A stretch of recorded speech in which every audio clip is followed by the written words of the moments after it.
Well, hello everyone. You know what? I'm getting better at this button. Hi, So how's it going? hold All right. one on 1 second here. I got a little feedback coming in my ear. How is everyone? Good to see you all. Let me pull us up here. There we are. I can see we're live now. And I see us that we're live over here. You know what, Brian? Everything is good. So Sounds good good. evening. I am glad to see that we're not the only ones not watching the football game. So, Brian, welcome, my friend. Thank you very much. Welcome. Just like to introduce you. You've been a subscriber, and listen, I think that as I told you, as we have been talking, to get you to actually come on, folks, he was really um, very reticent not to come on. But I told him it would be fine, that everyone would be cool with it. So here we are. Brian, good to see you. And I know you live out on the east side of our great nation, and I guess it's still cold out there. Yes, but it's actually supposed to get up to about 55 tomorrow. So My it's warming goodness. up. Going to be a heat wave, folks. I'm telling I know people will be wearing shorts. you. Well, Brian, I ask you on here because you cover a topic, I think, from a perspective that others don't, on a topic that is much talked about, but only because I think sometime of the reaction that is sought by those who are bringing the story out. We're going to be talking about geoengineering, folks. And I basically, Brian, broke this down to three questions I have for you is Okay. why, who, and to what end? And that is what, when I think of geoengineering, we all see it, right? It's in the Oh, yeah. skies. If you Uh, pay attention. well, now that's a little bit different. Just depends, I guess, on whose perspective you're looking at, right? But yeah, if you are paying attention, and it's everywhere. I contend with this, Brian. You see, I think something is going on. I think it's getting to the point now that it's becoming so evident that the lame excuses that they've been giving us are no longer working. Agree. Okay, so here's when I think of geoengineering, it has expanded my awareness of this. Number one, it's not just the sky. Um, in fact, what the atmosphere is doing is now becoming almost in tandem to what we see the magnetosphere, what we see on the topographical, which is our crust, the ground. We're seeing rapid changes. We're seeing what I think is now going to become, I think, the headlines. Something, Brian, is going on at the equator of our planet. Yeah, I've heard some things about that. So I'm going to turn it over to you. Just kind of give me and introduce yourself to the audience if you want. But I think more importantly, give us what you see happening and what you see as the evidence that you've uncovered. Well, first of all, I'm Brian. Nice to meet everyone. I started off when I was young. I always wanted to be an astronaut. And to be honest with you, I wasn't that good at math, so that path wasn't going to work for me. But I've always been interested in the stars and looking up the sky, nature in general. Mm-hmm. Well, I started noticing things, with our skies. Number one, the climate was changing, and so I kind of dove into YouTube and got on the internet and started looking things up. And the whole reason I started my channel in the first place is I got tired of hearing people trying to shove stuff down your throat, tell you how to think. So that's why I started doing my own research. And that's one thing I always want people to comment on my channel, because I want their opinions too, because I don't claim to be right about everything. I mean, I bring what I do know to the table, and that's it. But as far as what it's meant to be, that it's a multifaceted thing, to be honest with. There's many different agendas at play. It's not just, solar shield or hiding the theoretical planet X. There's a lot of things going on. And I think even, I know you've heard about people talking about lithium being sprayed. Yep. Mm-hmm. Covered that maybe they are extensively. trying to subdue people. I don't know. Yeah. Oh, no, I think that we know that from the samples that have been taken, it's very evident. And I want to make a comment to everyone. Most science discoveries are made by the layman, the observer. And what I have found, because I'm a layman, is that, like you said, you can go and begin to look at the data, you can research it out, and then you can begin to formulate your own hypothesis as to what Right. you think the data is saying, correct? That's what I encourage. Good, good, good. And I agree with you again on your other point. It is so multifaceted in what's going on here. I mean, I still marvel when I see, and I can tell you for myself, Brian, you live out in East Tennessee, and I live in Colorado. I can see here, because I'm a mile up, actually I'm at 6,000 feet, that the difference between the contrail and a chemtrail. Oh, it's very evident. I think you can see the same thing right there, right? Yeah. Yeah, yeah.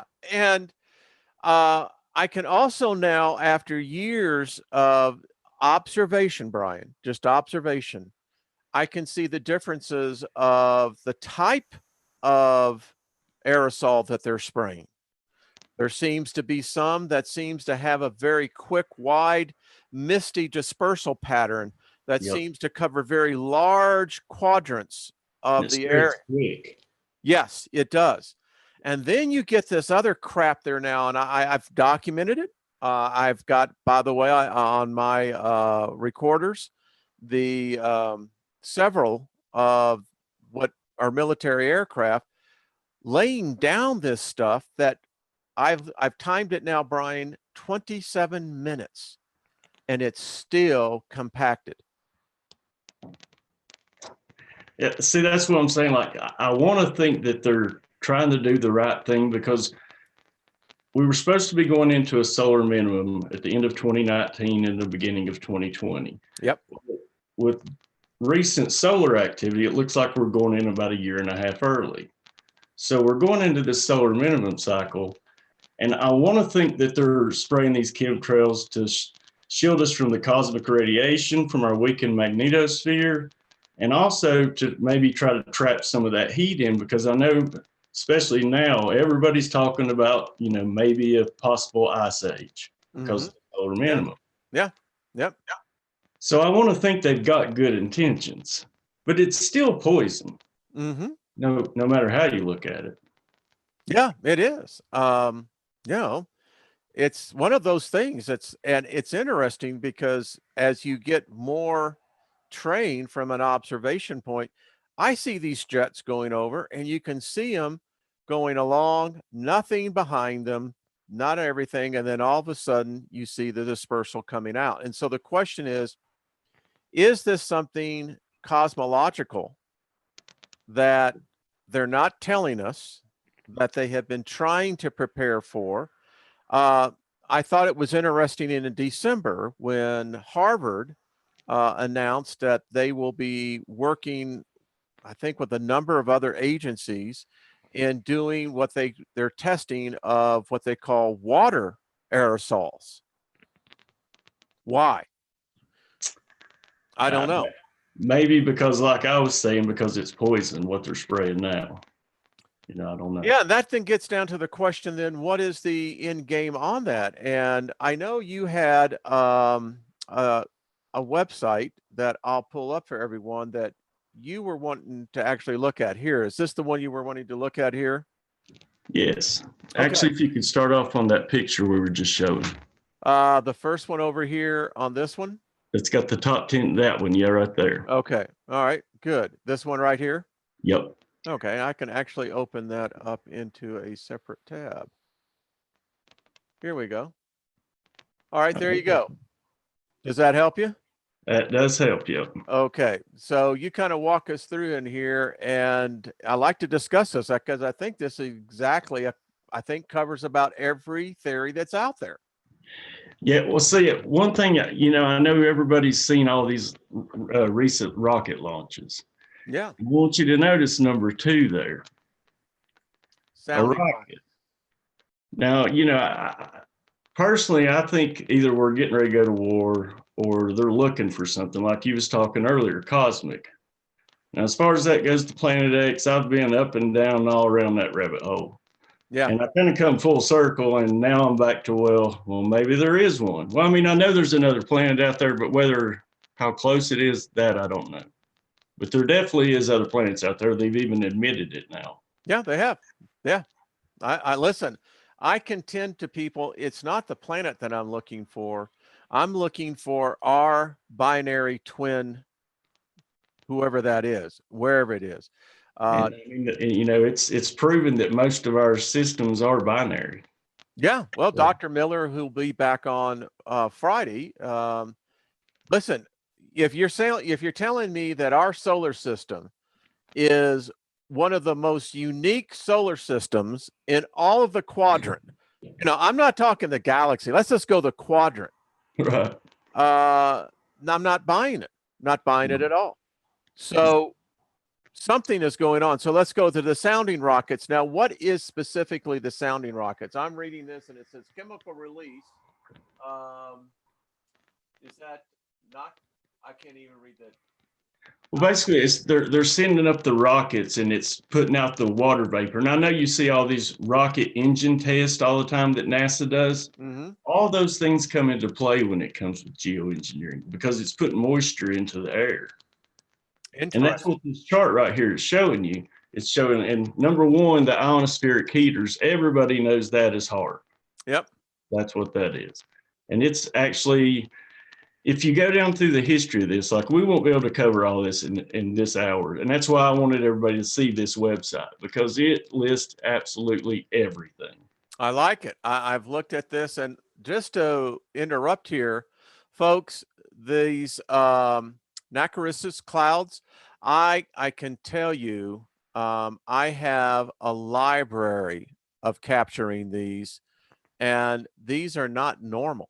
Now, they're saying they are, but I can tell you what, I don't remember them as a child. I'll put it that way. It's part of the new cloud group. Yes, exactly. And I read recently 12 new cloud groups, folks. Now, I don't know how long have men been looking up at the clouds, Brian? Probably since we've been on this planet, I would I think. mean, definitely when we were children, that's for sure. And I just don't recall these greasy it really looks like it's like oil on water. It's It what it does. looks like. Yeah. And now they're trying to tell us that these noctilucent clouds, I probably Right. butchered that word, but I just saw yesterday, because here's the thing, they are now completely around the South Pole. So lo and behold, like all the lemmings of us going, yeah, all right, sure, we're going to buy this story. Why, did you know that this has just been a phenomenon and we just haven't observed and written down? Okay. I mean, but most people don't question those things. They don't. No. No, they absolutely considered them to be fine. And that's like if you go through the archives on this website, it shows every article ever in history about geoengineering. And they've been telling us all along. It's just nobody knew what they were talking about or they didn't pay attention. I mean, I didn't know what they were talking about. It's always on page 6 or 7 in a little article. Mm-hmm. So But I what mean, have they've you been found? telling us all along. I mean, when I look at this cloud seeding, well, listen, I, have spent a lot of time around the United States and different parts of the country. Uh, Austin, Texas, for example, uh, had my office right down on 6th Street. But so cloud seeding out in West Texas is considered to be very normal. Oh, yeah. That is a I form mean, they of, pay for it. yes, they Farmers do. pay for it. Yeah. That's geo-modification. It's geoengineering, folks. Yep. We just haven't ever seen it going to the next point. Now, the one I want to talk about is lasers. What is the deal with the lasers? Do they get down in one of the lists down here as to, Yeah, well, no, oh, that's look at something we'll this. have to go down and scroll. That's something I'm not too Mhm. privy on as of yet. Wow, look That's at these kind of new to folks. me. But I mean, as you'll see, I mean, this website is amazing. And actually, the guy who There we built this go. website is on his way to Austin, Texas right now, going to the American Meteorological Uh-huh. Conference. Yeah. And he's taking a full film crew down there and going to ask them all the tough questions. Well, so it's ionosphere heaters. So what is going on? I've read a lot of different theories on, for instance, Stephen Quayle, for everyone who's there looking up here. So in his book, which is an interesting take on weather wars, on weather, weaponizing weather, is that really what we're seeing? I got to tell you, Brian, I'm going to do more research on the lasers because I understand what happens when you start heating up the upper ionosphere. Right. It ain't And they good, do that folks. a lot. Yeah, and they apparently they do. You alluded to something about the cosmic rays. Mhm. Everyone here in this chat room right now who will watch this video later, you need to become very, very aware of what the cosmic ray report is doing. Definitely. What do you know about that, Brian? Give me your take on it. Well, to me, I mean, personally, I think the cosmic radiation, like I said, it's because of the weakened magnetosphere, and we're getting pounded from it. Where our sun goes into a solar minimum, it's producing excess helium. And in turn, that is producing the extra cosmic radiation. And I think that's what's maybe starting these more frequent volcanic eruptions and earthquakes, because maybe it is heating our core. Because you know that cosmic radiation's got to excite the elements down there. Well, I don't think, Brian, I did the one program talking about the whole theory of a hollow earth. And in that research, and it's real research, is the fact that you just said, right, we don't comprehend that not only does our earth absorb the cosmic radiation, much like our bodies do, Right. but the planet is on a much grander scale. And I still contend there are levels of energy and radiation that we still have not comprehended. And you're right. What happens to this cosmic radiation as it begins to travel into the Earth's core?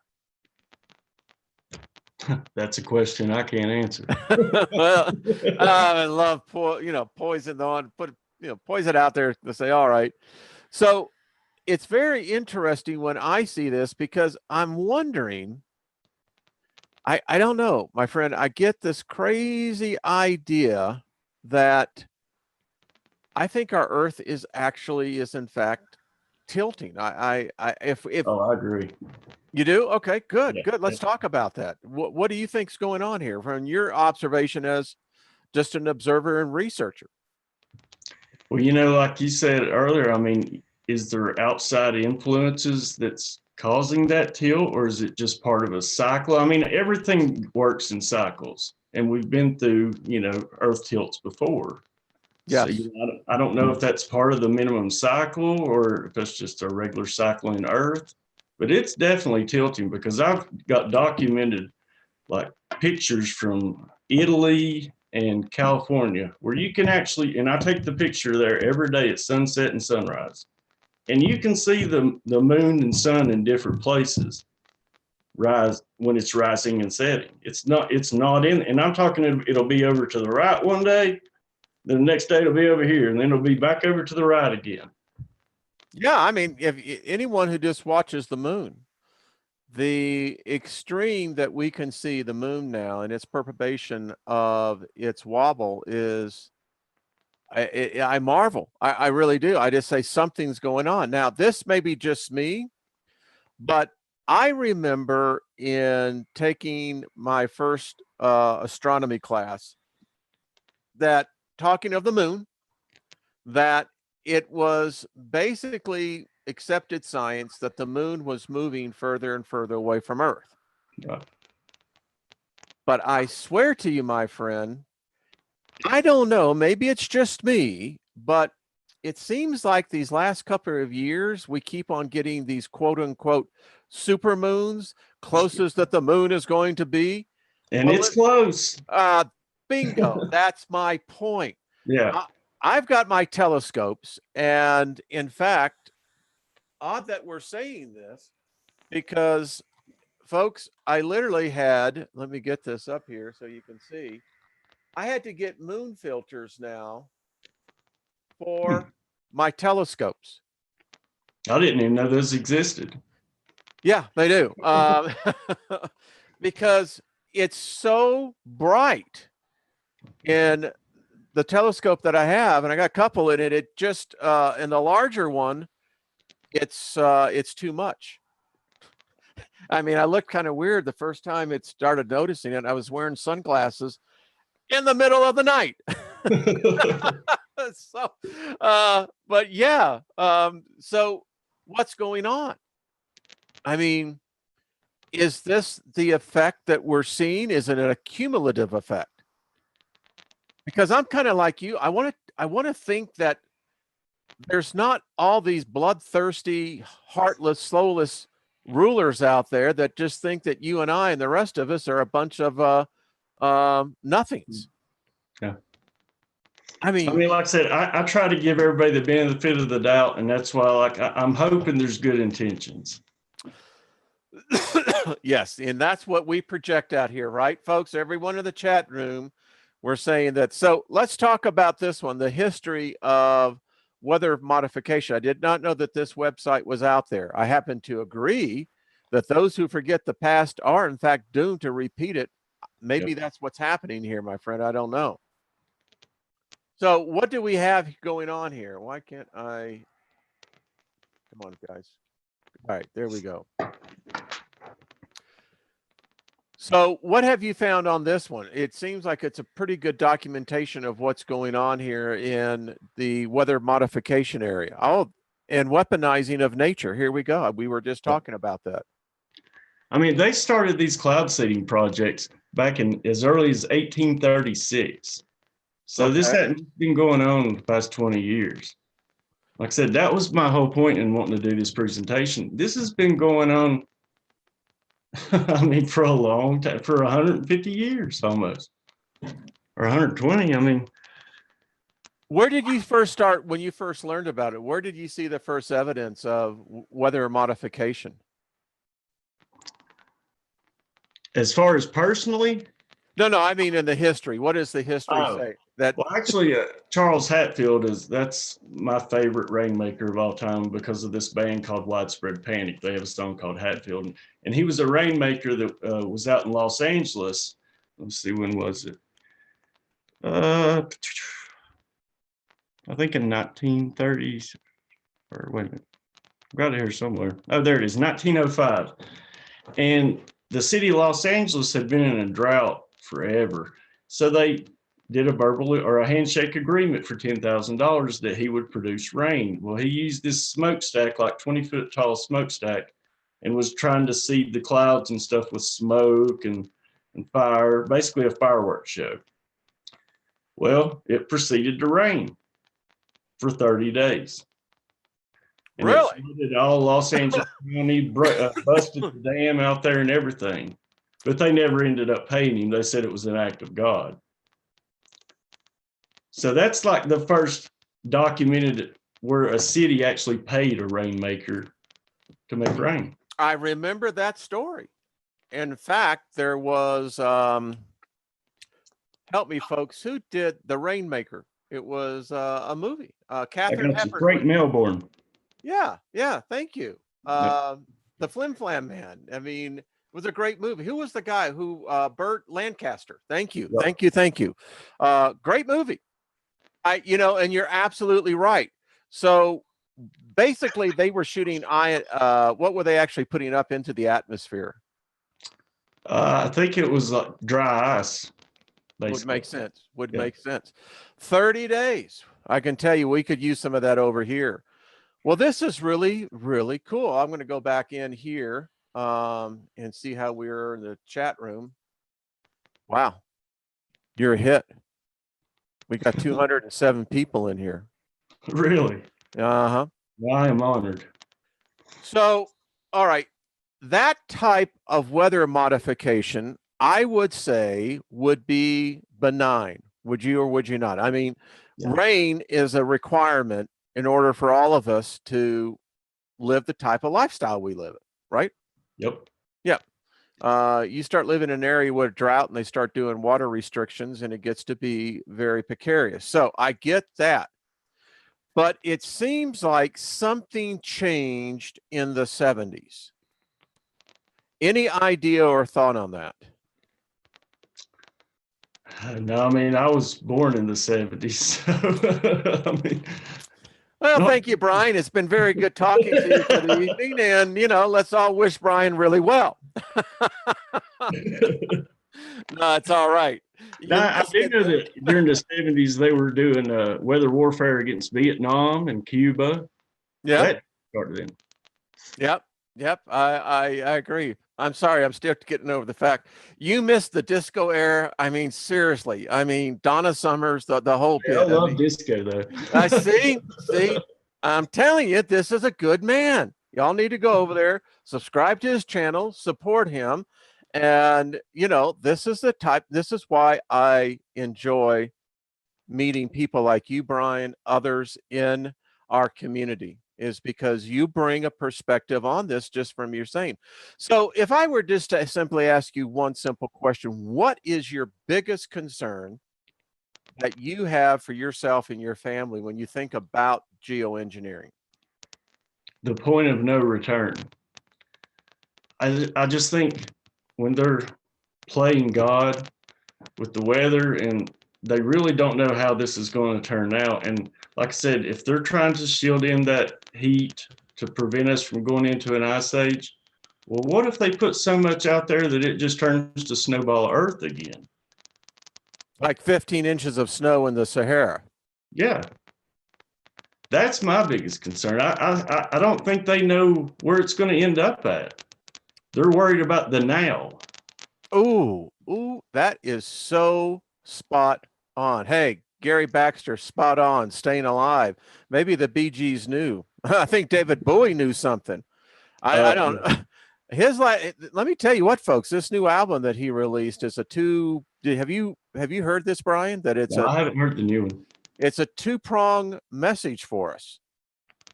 Apparently, he was concerned about this dark star himself. He apparently had saw some visions on it. So I want to talk to you about the point of no return. And I'm hearing another song in my head. Point of no return. Anyway, you see, I think that if you start messing with the recipe, I don't know if you ever can get it back at the right point. You know what I'm saying? I agree. And I wonder if we've reached that tipping point. I think that's why they're scrambling and doing so many different methods. I think they've got it so out of whack now that they're just pulling for anything. And then I think you probably got competing interest. I don't know if China would be really considered to be in our best interest. And I'm sure that we're not really looking their best interest. And so here we are as a species, basically self imploding. Yeah. I mean, what is up with that? All right, so let's talk about this. Now, we never go to the point, and I'm going to ask Dr. Miller about this because his expertise in alternative agriculture. You see, you can become a vegetarian. That's fine and well. But if you're eating your vegetables grown out in the open, it's contaminated with the stuff that's being put out by those jets. Yep. I mean, I think all this aluminum and stuff they sprayed, I think that's where Alzheimer's has escalated and bingo, autism. bingo, bingo. Boy, you see, that's what I like about this, Brian. That is exactly the point. We don't need to be experts in this field of having the parchment behind it. Listen, it's coming down to our own survival, isn't it? It is, yeah. I mean, That's why I find it so passionate. I mean, this really troubles me. I mean, like I said, they're literally playing God with our lives. Our lives are at stake. And like you said, we're just expendable to them. well, and and it gets kind of down to that question then who? Who we see the evidence of it. All of us know that the risk that we're talking about, we see it everywhere. I am seeing people, young people, Brian, young people, I'm talking teenagers, to me, children, cancers, Oh yeah. cancers in their parts of their body that should not be anything to concern with. Yep. The rate of where we're seeing now in childhood cancers. Are we seeing mutatic defects in the genetic code because of all of this environment? And I say yes. I mean, that is one argument that they're altering our DNA, so to say. I think they are. I keep contending on this. Today, you have to look at a lot of times. I always look at the Times. I always want to see what the New York Times is. Why? Well, because it gives me an insight into what the mass media is pushing out there. Do you know what they pushed out today as their lead story? What? I think it's the Psychological or Psychologists Association, whatever, the official group of psychologists. Now the alarm is going off. Apparently, the millennials that are now having children, and now it's starting to go to the next generation, they're concerned because their children, and this is what I thought was real interesting, 54% were concerned that their children are now addicted to their tablets or phones. Go And figure. what I want to know is where's the other 46%? Living in rural Africa or something. I don't know. I look at this, and so you see, everything is connected. It's compounded, as you said. It's so multifaceted that no matter what facet you look at this, you have to go and look at the other side of this. I think they want to come at you from all sides just to keep you off balance. Oh, that's profound, my friend. That is profound. So who is the who? That's what I want to know. I mean, That's a leaders, lot of groups. yeah, All the world governments, CIA is a big player. I mean, there's weaponized weather going on as we speak. all right, I have to ask this question. Have you seen the new X-Files? Oh yeah, definitely. Yeah. All right. So you just saw the series opener, The Smoking Man. I love the fact they've brought Fox and Scully back. Yep. Isn't it odd what they ended the season opener for the teaser coming into the new season with? Predictive programming. Genetic modification. Yep. Hmm. That's what I'm saying. They're altering our DNA. I mean, a lot of people say that they're ionizing the atmosphere for transhumanism. I've heard that argument. Well, I happen to be probably, if you were to ask me for a vote right now, I'd probably have to go lean into the affirmative. I keep on sounding the alarm on this, Brian. We are seeing, and listen, the people in this group, they get it. They know. Oh, yeah. We That's know one it's thing people do not realize how valuable chat rooms like this are to voice your opinion. Yes. Yeah. We give everyone an open voice here, as long as it's respectful. Right. And listen, I'll just put it this way. I wouldn't want to be a troll and walk into this group. No, not at No all. way, man. You're going to get a reaming. It's like, oh man, excuse me. You know, Yeah, there's some quick-witted people in that chat room. yes, they are. There are some bright individuals. I would say that Mensa would be very proud of the group here. That's all I got to say. But getting back to, as you see, I was in the video post-production industry for 17 years. I worked, my clients were the major ad agencies, Marcy Macias, Benton and Bowles, Gray Advertising. And we did two types of videos. We did what we called the short format. Those are primarily the national commercial spots. And then we did what we call industrial broadcast video. Those were sometimes longer formats, specials, etc. One of the things, and for some reason, these writers, what most people don't realize is that these writers are not sitting in offices and in cubicles. A lot of times these writers are sometimes out there that I don't know where they're getting their information. And I'm driving a point here, Brian. When I saw the X-Files and saw what they were ending on, it's everything we've been talking about here. Yep. Everything. That's what I'm saying. It's predictive programming. They're telling you right now. I had a very wise shaman tell me, he said, it cannot do anything unless it tells us first. He said, the problem is we're never listening.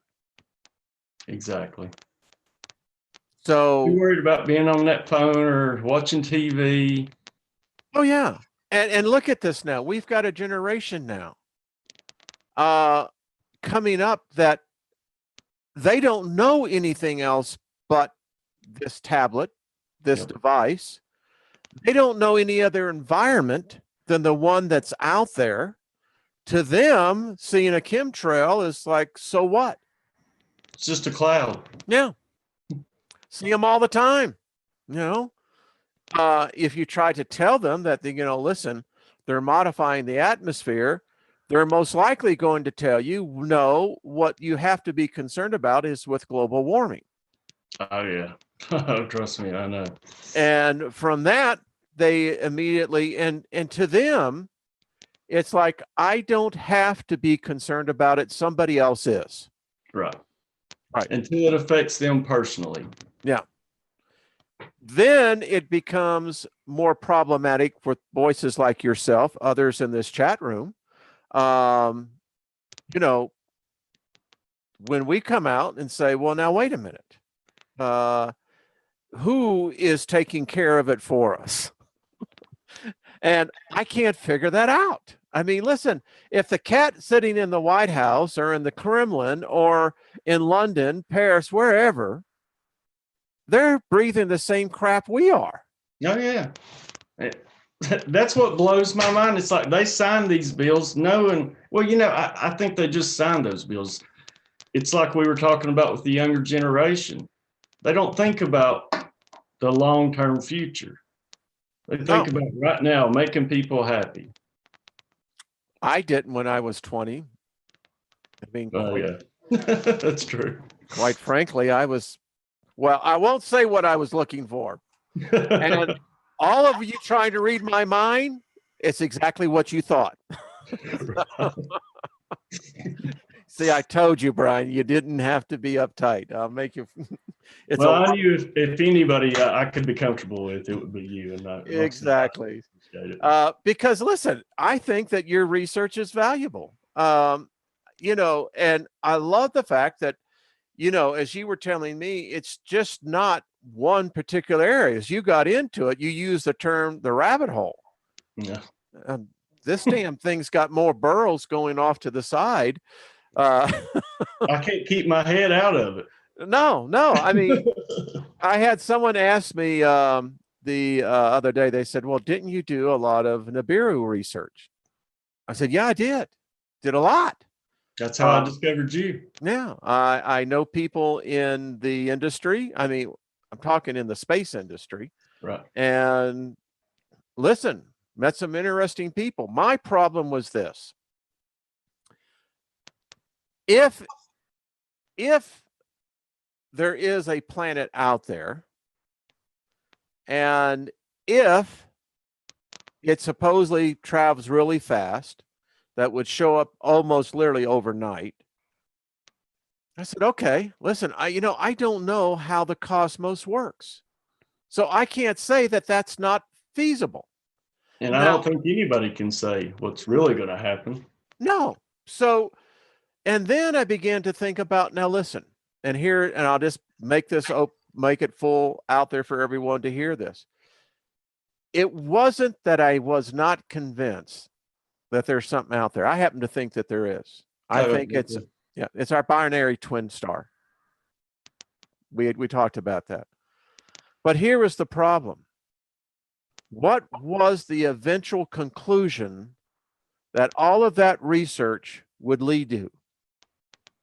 My conclusion was it only leads to one thing: death. If you believe Nibiru exists, if you are of the apocalyptic mindset, what you're really talking about is death. I couldn't be a part of that anymore, Brian. I concur. That was me. That's why I just stepped away from it. I mean, I even dropped out of, I didn't touch electronics for a week. And I know that don't sound like long. Oh, I'm talking about phone or anything. it's a lifetime. Yeah. It is. And basically, I come to the point is like you either get busy living or you get busy dying. Thank you. And that caused me to really begin to look inward. I go, well, now, wait a minute, Steiger, what are you doing here, dude?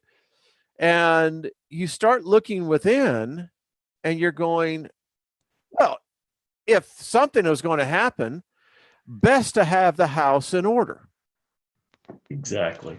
Now, I'm like you. As I looked inward, this stuff out here is still going on, right? Yeah. The weather modification, the geo-engineering, right? It's still happening. Yep.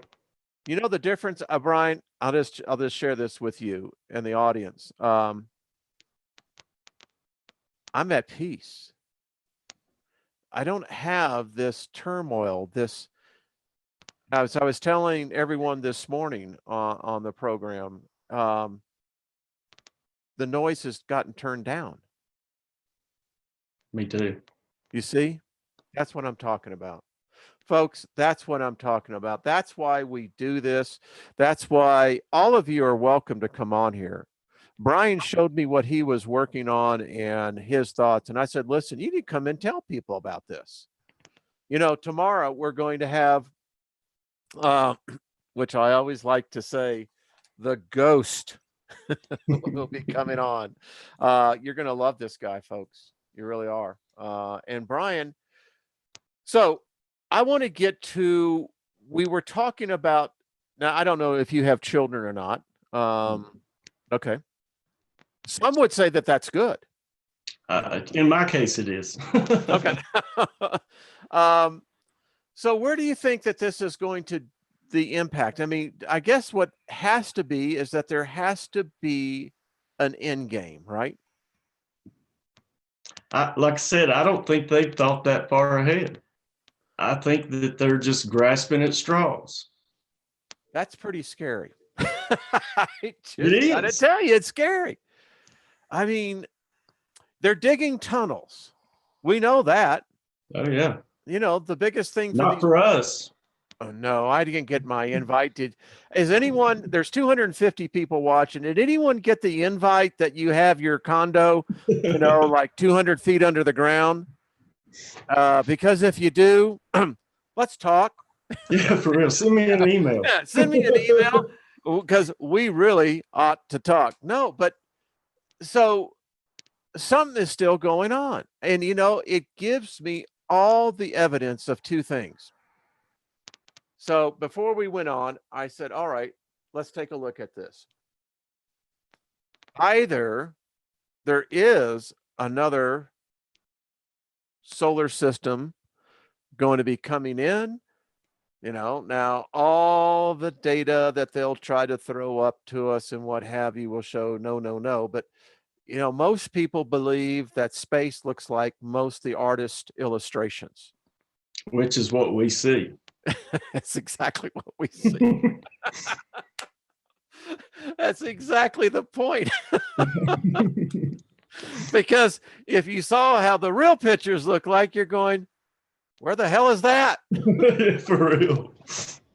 All right. So something is coming in. Now, I still say I don't know if something's coming in, if it's more that we're starting to feel the eddy currents, the pull of our binary twin star. And I don't know how close perihelion comes. I don't think any person today can say that. If we reach perihelion, what is the impact?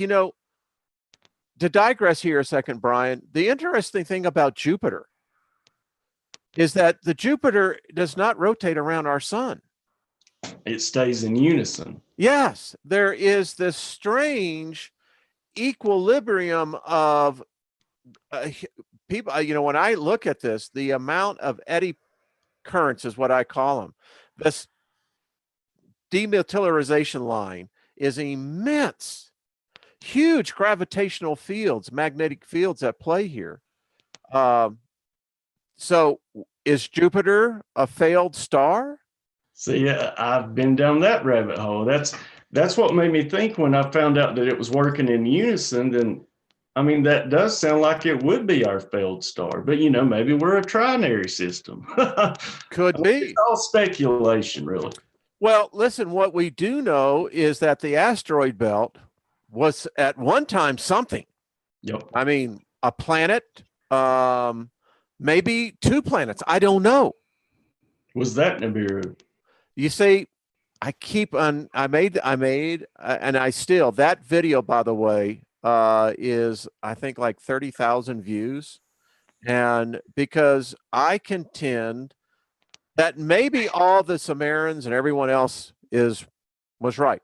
Maybe this thing is a 3,600-year orbit, but I keep on contending, what if something happened? And that's why they wrote about it. Yeah.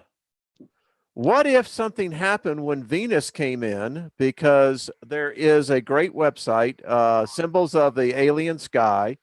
You should really go to the Thunderbolts Project, go to their YouTube channel, watch that video, folks. There's two of them. That I am contending that our solar system is not as old as they try to tell us. The planetary orbits, their paths that they follow, this is still relatively new. Mm-hmm. And that they thought Earth was the center of our universe. Well, yeah, we did. We absolutely did. And who knows? I mean, they keep on finding these Kuiper Belt objects out there that are huge. I mean, didn't they just release that there actually is a planet close to Saturn? Mm-hmm. That's what I thought. Listen, there's something going on. Listen, Saturn is one of the weirdest thing. The hexagon pole. What's that about? Yeah, and we keep on seeing these craft out there making the rings. I've seen that. So, what's going on? And yet, here's the strange thing: you will not find that much research on Neptune or Uranus. Those are two of the mystery planets that, to me, it looks like Neptune is doing this number. I don't know. It seems like it cannot get its equatorial poles in any what I call one particular stable position. I don't know. And you would think there would be more research on those planets, especially with the findings of all these Kuiper Belt objects. Yeah. That's going to be the closest, probably planetary resemblance, at least. So I contend this: we're seeing the Mulder minimum now of our sun. I mean, folks, all you have to look at is all the data. And you watch it too, Brian. I know you do. It's asleep, isn't it? Look at the TSI charts. If you look at the TSI charts, it is identical as far as the up and down minimum and maximum cycles. We are in a minimum, and actually we're going down quicker than ever before. Going down, way down.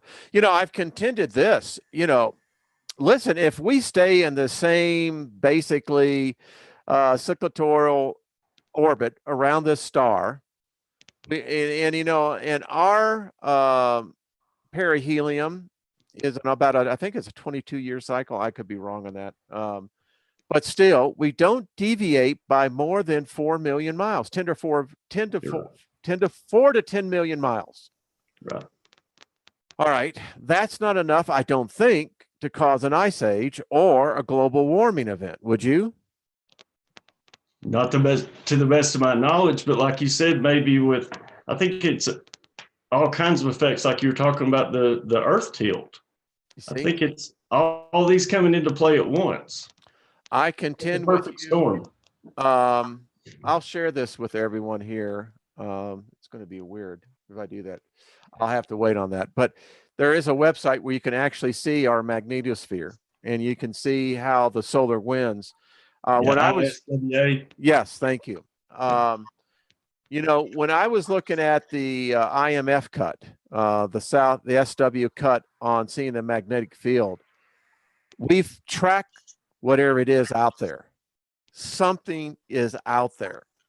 Yeah, those recoils and stuff that's going on, like something's causing that. It's wreaking havoc with our magnetosphere. Yep. And so I know Claudia, who is a very good physicist. Her and I, and when she was writing her papers, and she still does, that is in fact her contention. I agree with her. It's not Nibiru I'm concerned about. It's this freaking brown dwarf that's out there that we're finding more and more of them. They could easily be rogue, because many of them are. They're wandering stars that are not associated, right? There's things that go through our solar system every day we don't have a clue about. Yeah. Everybody's seen the pictures of the sun where that black orb is connected, and you see looks like a tornado coming off of it. Yeah. That's a brown dwarf star. I mean, there's no doubt about it, unless they're saying like it's really a UFO. That is a planetary object. Oh, listen, I contend as well in the video I produced, the spear invasions. We're coming up to where we'll see if our mirror ghost planet shows up. It's time for it to be coming through on a particular cycle. And it's the one that looks like the sun has been transposed, but it's gone another type of object there. And I contend when they set Secchi out there, Secchi caught it. And I know I've caught many strange anomalies on the cameras, and it's not lens flares. Some of them, I mean, some of them are lens flares, and I'll point that out. But there's some of those things go behind the clouds. No, that's something in the sky. I'll add one more to this. I think the timeline has been contaminated, and Dr. Miller validated this, that when you think about the multiverse and the fact of how it doesn't take that much of a frequency change in harmonics to completely change our peripheral vision, the vision that we see, and more importantly, physical universes. I'd go as far as to say the Mandela effect and all that is maybe because of a merging of timelines. I happen to think that you are onto something substantial to that. Absolutely. So I think then the next thing, you see, we've almost been on an hour, Brian. Well, we have. Told you. I was nervous for nothing. I'm telling you, you get into this chat room and onto this channel, we time travel here. Does anyone agree with that? I mean, I really do. I think we time travel in this thing. I know I lose time here. I make no claim to that, you know. Someone says, what does your t-shirt say? Well, it says keep on trucking. Grateful Dead. Yeah, so that's Mr. Natural, and that's what we're going to do. We're going to do this naturally. We're just going to keep on trucking right on through. So as we wrap up this hour, Brian, it's been great, buddy. You got to come back. Thank you so much, Wayne. Let's just speculate to what end are we, and I'll help poise it in, let's say 3 buckets. Are we seeing a dramatic change in the earth? 2, are we seeing a influx of something outside of the earth changing us? Or is this nothing more than simple man-made messing with something he doesn't know what is going on? Or is it B, all the above? You see, that's what I love about an intuitive mind, because I think it is all of the above. Davey, how you doing? You're up or late, early, something. Late, man. Tomorrow, noon my time, we'll be on with Davey, so catch that out. Well, I tell you what I think, Brian. I think it is. I think it may be even more buckets beyond what we are. There is something on a global scale happening. We're witnessing it, and I think that we're trying to reason with what we're trying to see, what we're trying desperately to find out. And, you know, the internet's like a house of mirrors. You know, sometimes the information may be right. Sometimes it may not be right. Oh yeah. And like I said, I don't claim to know everything. I just bring what I do know. Well, and I'll tell you something, and I'll tell you, I lived in Knoxville, Tennessee, folks. Lived out there for a number of years. Worked for a company called Allied Film and Video. They had a huge plant in Clinton, Tennessee. I lived in Knoxville. I want to say something about the people. Trish G, email me, by the way. I'm sorry, Brian. Oh, you're welcome. I want to get you on again, get you scheduled, but I want to say something about the people that I learned and loved about East Tennessee. And Brian, that is, y'all have a culture that is so down to earth. It is as much of the people there as the soil itself is. There is, and tell the people, I'm telling the truth on this, as you're going up 75, you're going to go past Clinton, going to go past Lake City, and then you're going to pass a road called Stinking Creek Road. I know exactly where that is. It really is called that, isn't it? Yep. I often thought, what? But that's Tennessee. But I got to tell you, the people of East Tennessee, I'll share an anecdote story. So I worked for a video duplication company, and we did millions of video cassettes back in the early 90s. And I had a client, a New York ad agency, and we were doing this big project for this pharmaceutical company. So I put Alice, won't say Alice's last name, but she was the customer service manager. Now, the creative director for the ad agency was Jewish and had only lived in New York City. Brian, you're going to appreciate this part. Alice, on her part, lived and was born and raised in Clinton, Tennessee. And they have a certain distinguishable accent, right? Oh, yeah. I mean, you can hear the twang in my voice. There you go.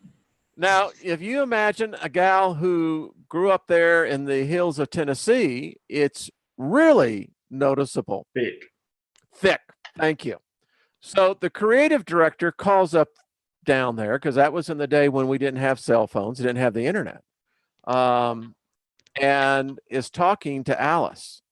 And she's asking for the colors on the PMS chart that she could actually get there. And the color was yellow, I think 250 or something. And Alice kept on saying yeller. I knew that's where it was going. It's exactly where it went. I'm on the road and I get them when I call in for my messages. The receptionist is saying, you need to call this correct. The creative director. She's absolutely livid. And I called her up and she said, "Who the hell was that woman you put me on with?" She says she can't talk. She was telling me that I was yelling at her.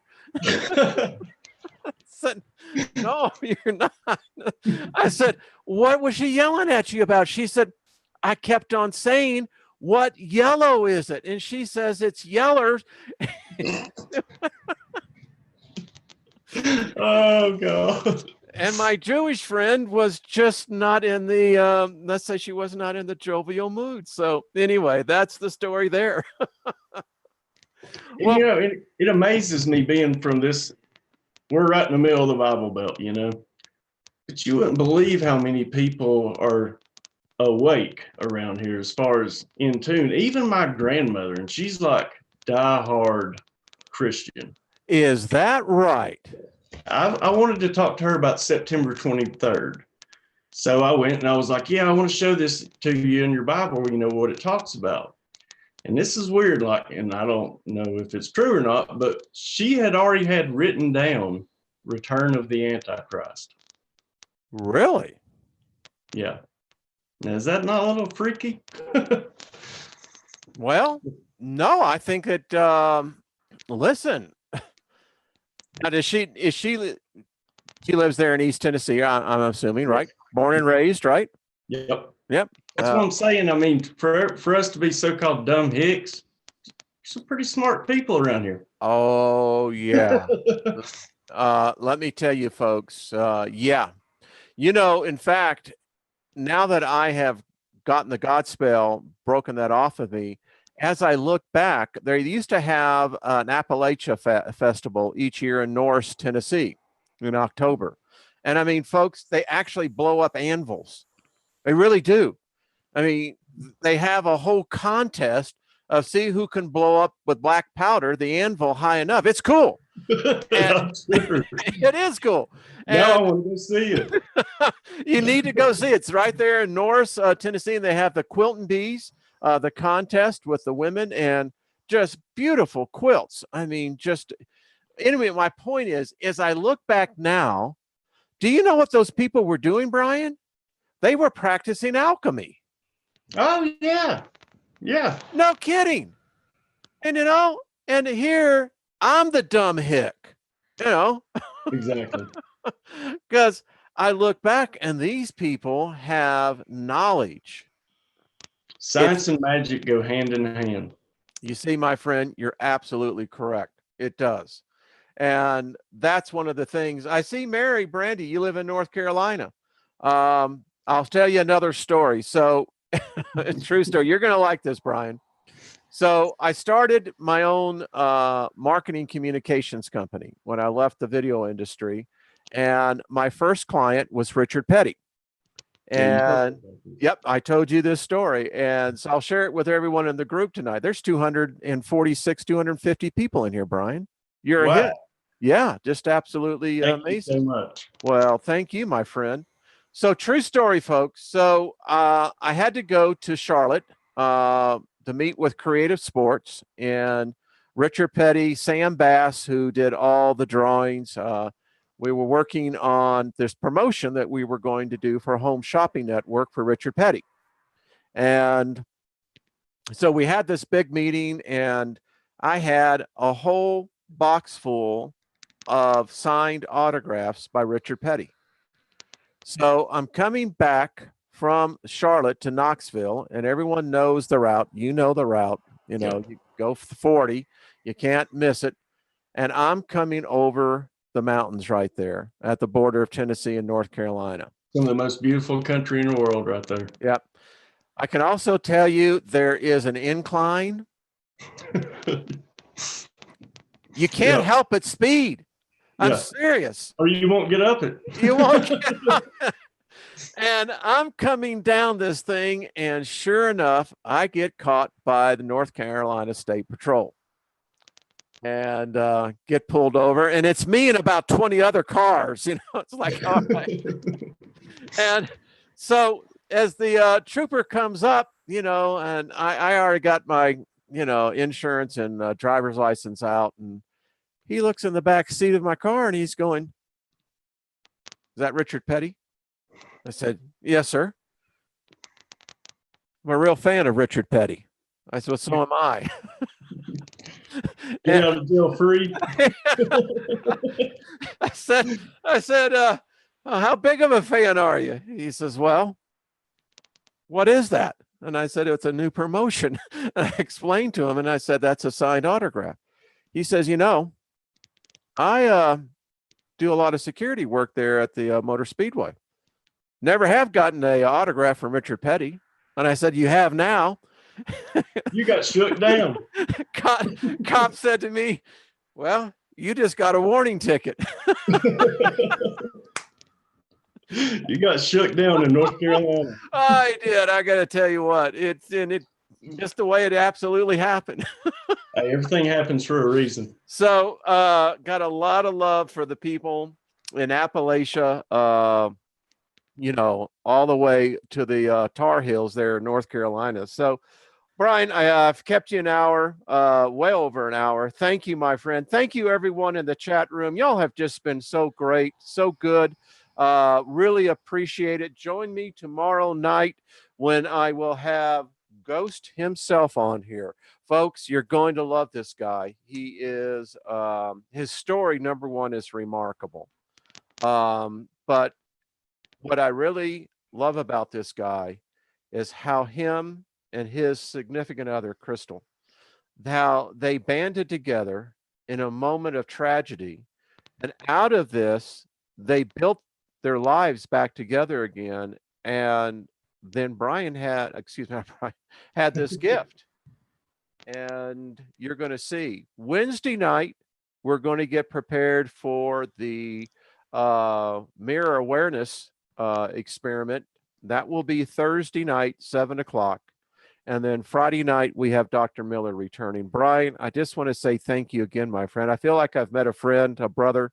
If I was there, I'd give you a handshake and a hug, dude. I really appreciate it. Indeed, Wayne. Thank you so much.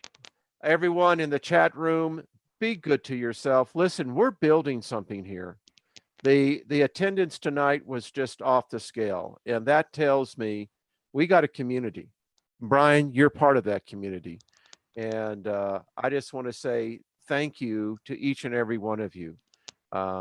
You're the best. And we'll see you tomorrow, noon my time for the European show, and then tomorrow night at 7 o'clock, the normal time. Brian, stay here with me as we log off. And once again, everyone, be good to yourselves.